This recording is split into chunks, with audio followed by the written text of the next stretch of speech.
Testing, 1 2 1 2.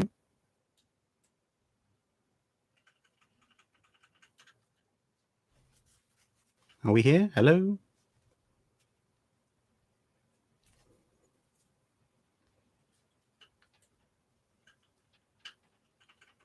Cool. Well, people can see me now. That's useful.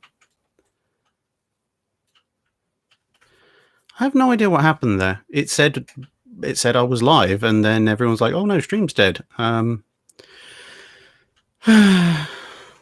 well. Wonder what happened there.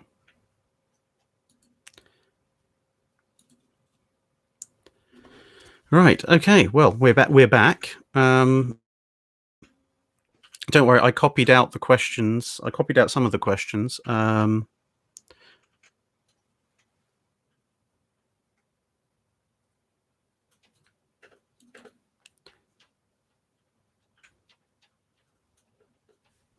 Yeah. Who knows?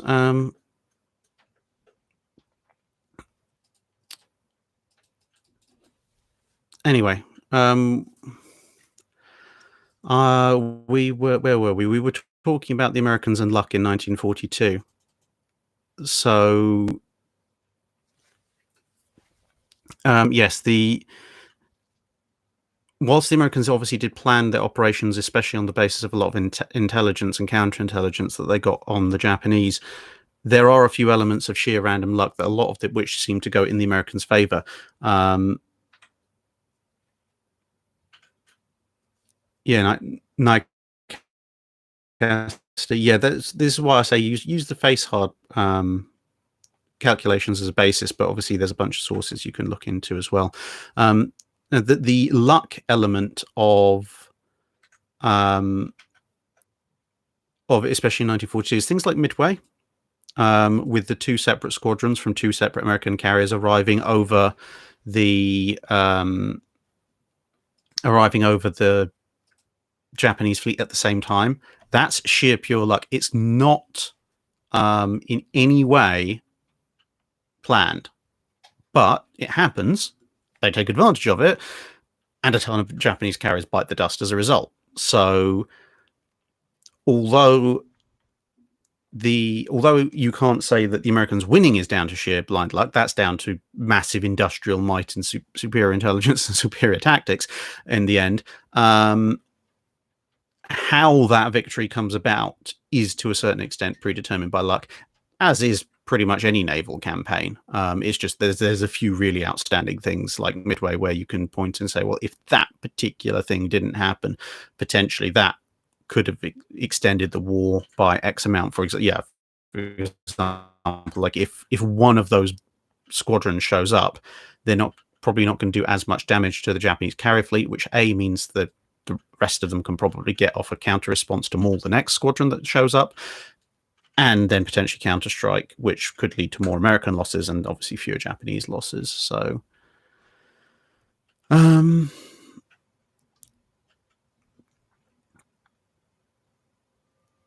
Reginald Bentworth, do you think Sisko or Picard would have been a better Age of Sail Royal Navy captain? Sisko, his solution is to punch everything. It's like Sisko is a Royal Navy captain, just born slightly several hundred years too late. I mean, he wants to punch things, and therefore in the Royal Navy you could give him a cutlass which has a nice big metal guard on it, and then he can literally jump onto the other ship and punch people until they give up, which would be quite amusing.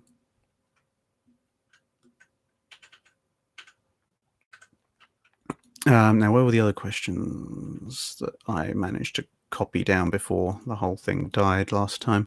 I don't know what it is about this. It's like apparently this stream health just went from fantastic to nothing. Just like that. What was the other questions? I've still got that Jutland one to come back to from Steve.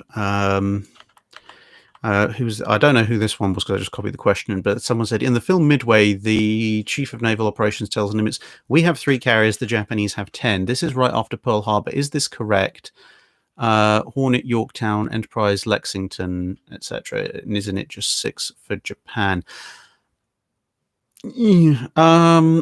At the time the statement is made, you can they're probably ruling out Yorktown at the time, because Yorktown needed 3 months of repairs after Coral Sea, and Midway wasn't 3 months after Coral Sea. There's a lot of confusion about that when I make a statement like that. Basically, Yorktown gets hit at Coral Sea. Yorktown takes damage. The worst of that damage is it's in its engine rooms. It comes back. They do a fantastic repair job, patching up most of the damage in a few basically days, and it's able to sail out again. However, it's not fully repaired. It's made operational, but some of the damage to the engine room, etc., has not been fixed, and as a result, amongst other things, Yorktown can only make 28 knots. Now, as it turns out, that's enough to get it to Midway. It may have had a slight impact on whether or not the thing got sunk, which obviously it did. But yeah, at the time the CNO is saying that, he's probably thinking Yorktown's in the repair yard. I mean, obviously there are other.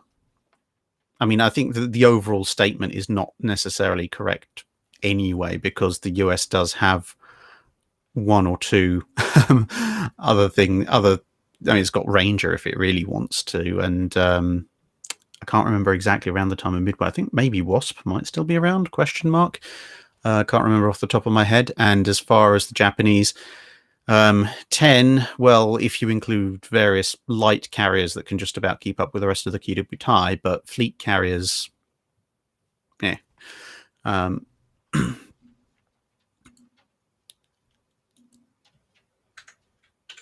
God Emperor of Mankind, what if Nelson and Rodney had been decommissioned so their guns could be used in the first 2 Lion class?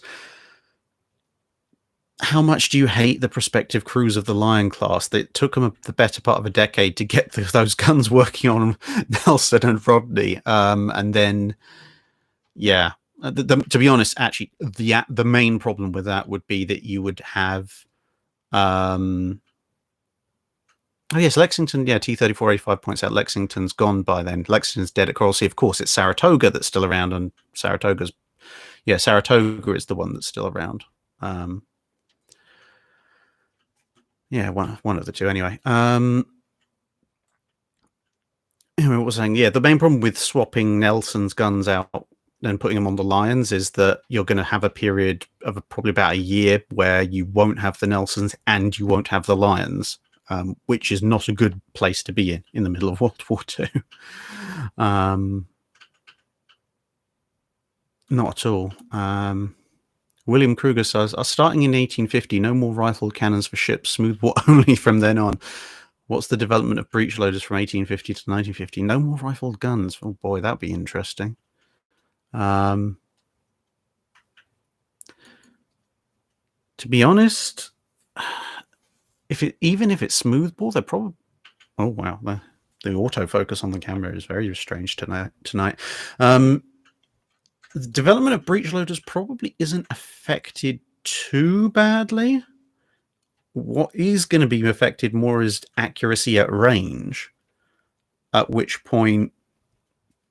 Actually, that could lead to an interesting dichotomy, because if you've got smoothbore only, and yes, you can get accurate smoothbore guns, but at very long ranges, it becomes more and more of an issue, especially with the late 19th, early 20th century technology. That is actually going to force battles to be fought at closer ranges. So you might not actually see the absolute monster guns developing quite as quickly, because as guns get longer, powder gets better, armor-piercing shell technology gets better, etc., you're actually probably going to start looking at a point where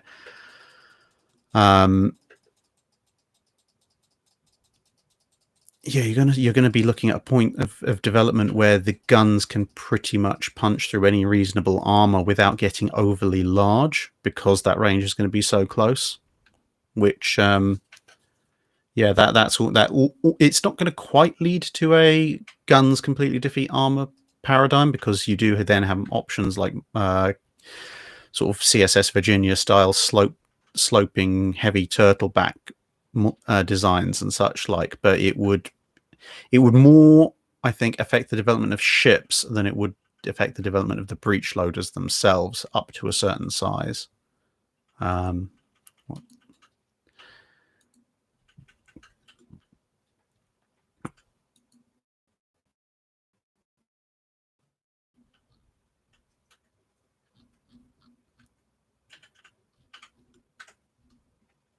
Sreko Kuvalo asks, should I play Kaiserreich or Old World Blues? I don't know what Old World Blues is, and I've only tangentially heard about Kaiserreich, which is generally a very, as far as I can tell, is a very silly thing. So for amusement value, I would say Kaiserreich, largely on the basis of that. That's the only one I actually recognise.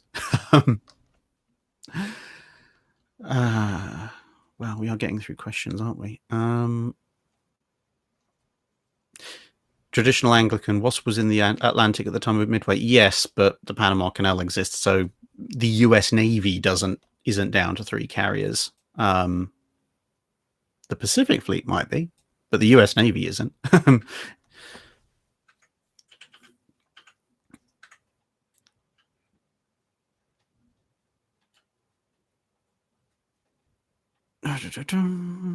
Drac, have you seen the Deutsche Marine Museum YouTube channel yet? No, I haven't. I must go and have a look after this.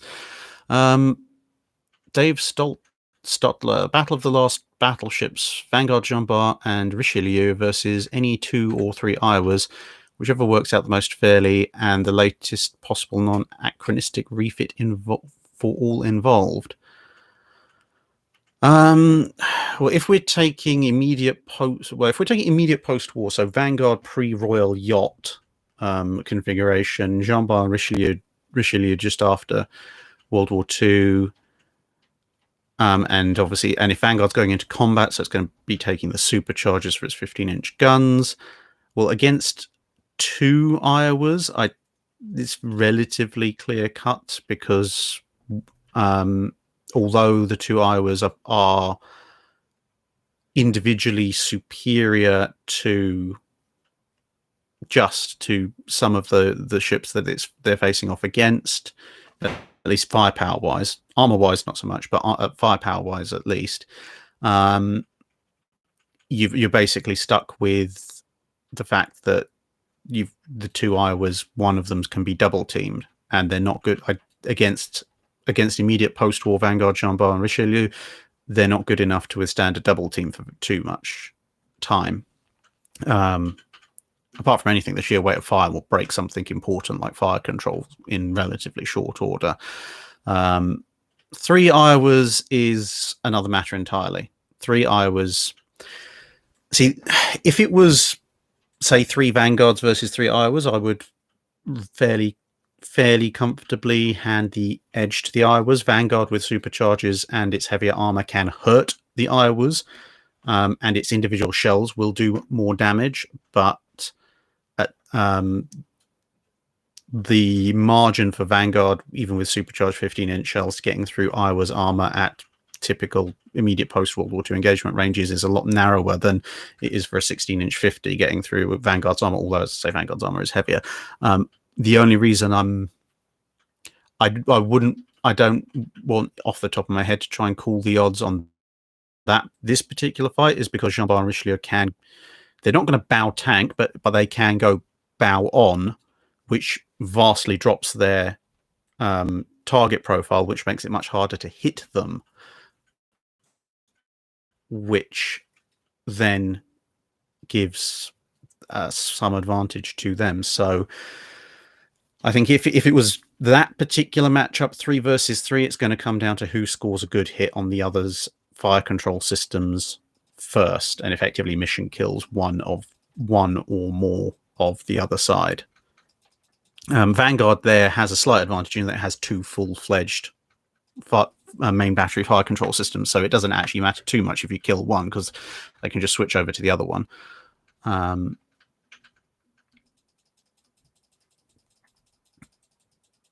are we?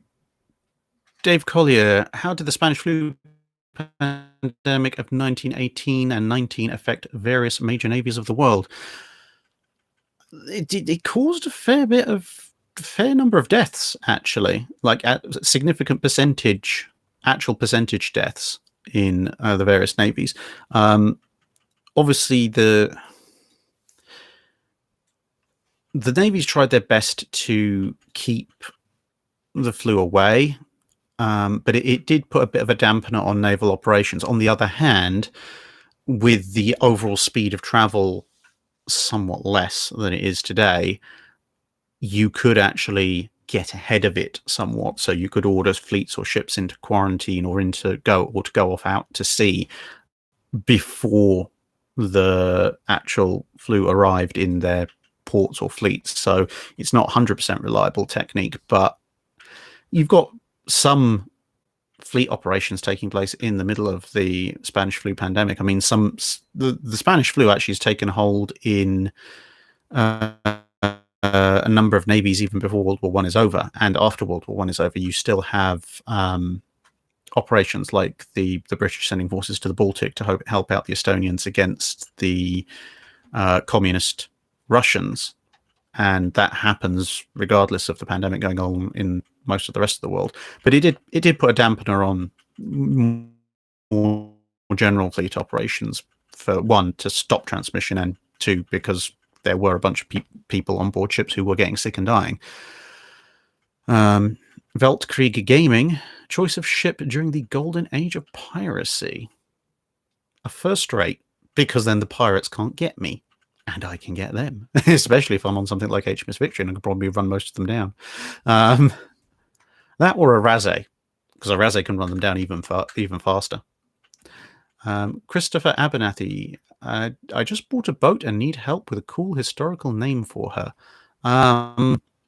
Open up the Royal Navy's big book of ship names, I would say. What kind of boat are you looking at? I mean, obviously, the Royal Navy does have a bunch of awesome names like Devastation and Thunderer and Revenge, etc.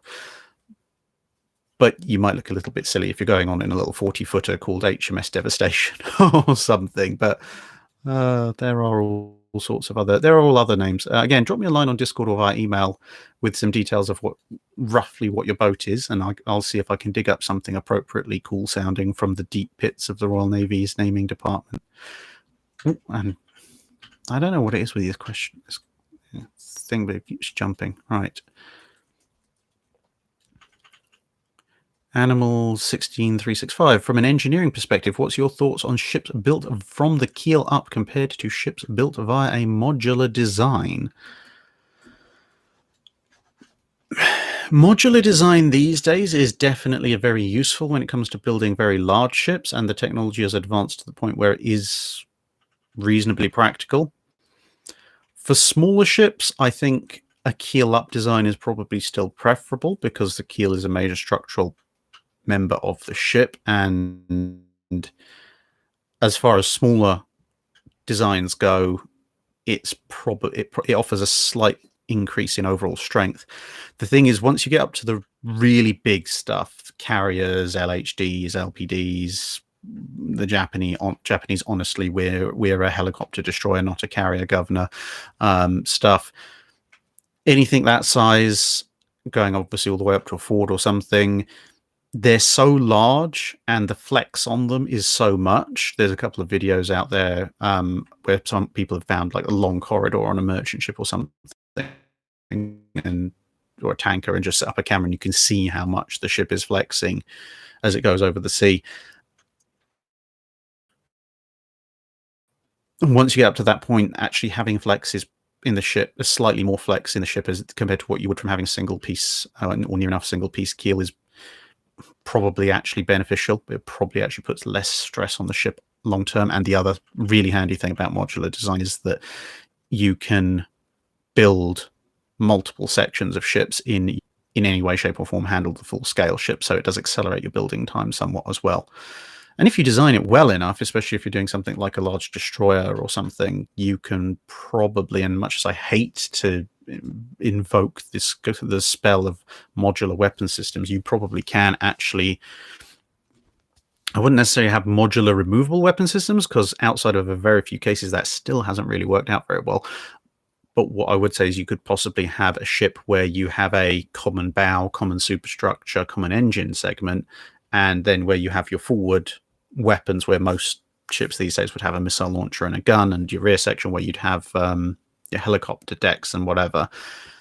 You could come up with a modular ship design approach where you have all those common sections, and then you design a series of weapons modules or equipment modules, and then you can say to your customer, this is the hull you will get, but you can choose to have, I don't know, if you wanted to, a shore bombardment version where we have 2 guns up front because we put in a module with a gun and a module with a gun, or you can have a really like full-on anti-aircraft warfare version where those 2 modules, instead we have modules planned that slot into those 2 hull sections, which carry like 48 cell VLS batteries or something. So it allows for a much more common shared hull, and then you can customize onto there for anti-air warfare, anti-surface warfare, anti-submarine warfare, etc. Nikolai Lukic asks, do you know where the tradition of submarines sailing back home to port with flags showing off their achievements came from? World War One. The submariners were not viewed with fantastic amounts of respect by a lot of people in the Navy coming up to World War One.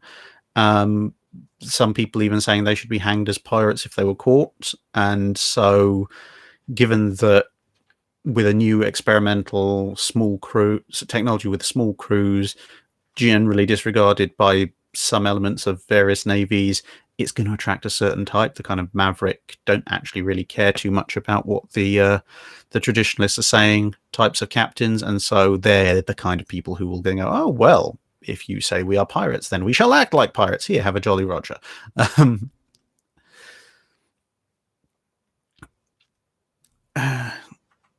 Were the Deutschland class heavy cruisers ever considered battle cruisers? They seem like they would.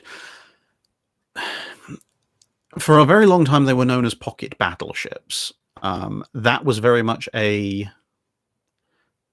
press-invented term for a large part, basically because they had 11-inch guns, and so that's the caliber of a good battleship because it has double digits, apparently. They're not really battle cruisers per se, because, well, actually either way, because if you look at the original form of battle cruisers, the original form of a battle cruiser is designed to hunt down and kill enemy cruisers. The Deutschland class can't do that. They're too slow. And then the later version, sort of on their way towards being fast battleship type designs that you see with the later German battle cruisers and such, they're designed to be scouting elements for the fleet and then secondary support ships for the battle line. The Deutschland class definitely aren't doing that.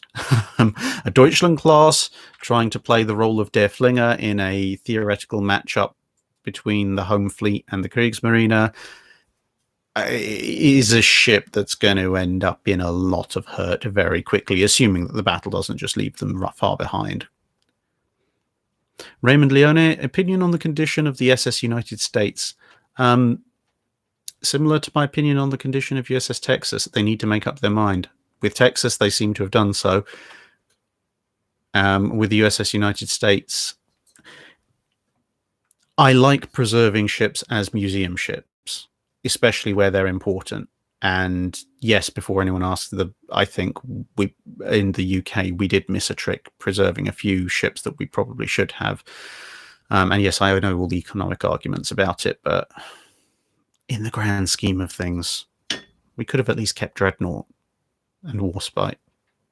And I'm going to stop there before I start listing off all the other ones I would have wanted to say.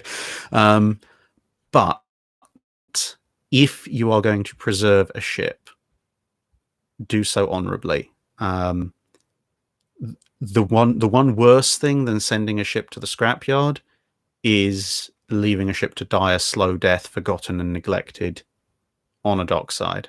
At least with the scrapping, you can write a line under it and say this was it.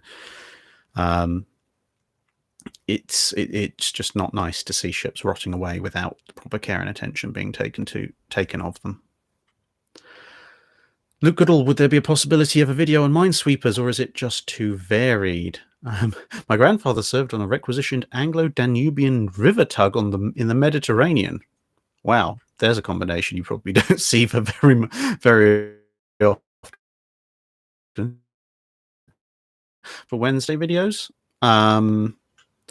Although, as you say, there's a huge variety of minesweepers, so I think that video is probably going to be more about the evolution of minesweeping techniques with reference back to different minesweeping ship designs as they inform the development of the technology.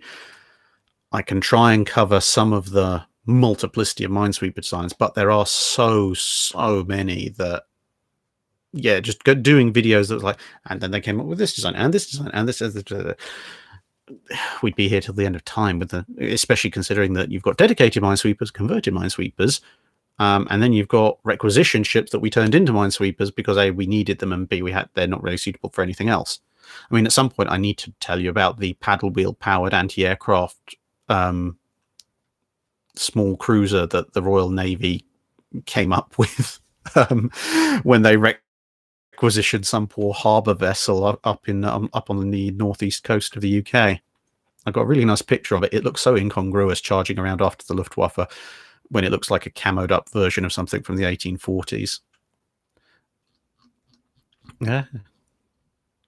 Veltcreek Gaming clarifies his question about ships for the age of piracy as a pirate. Okay, so if I'm going to be a pirate, what am I going to take?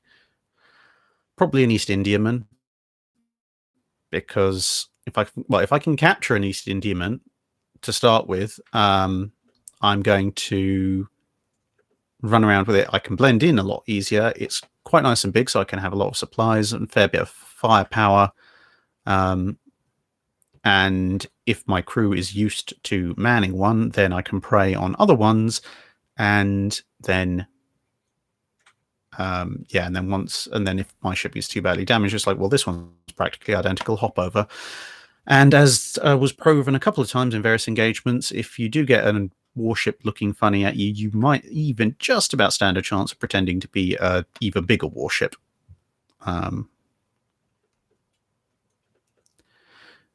John Donho, was Eisenhower right? Would shooting Admiral Ernest King shorten World War II? I don't think so.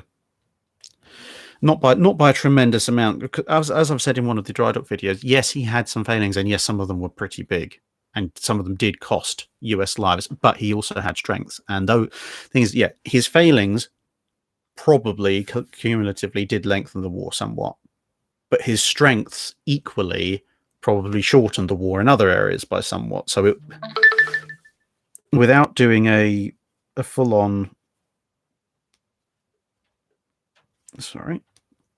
without doing a full-on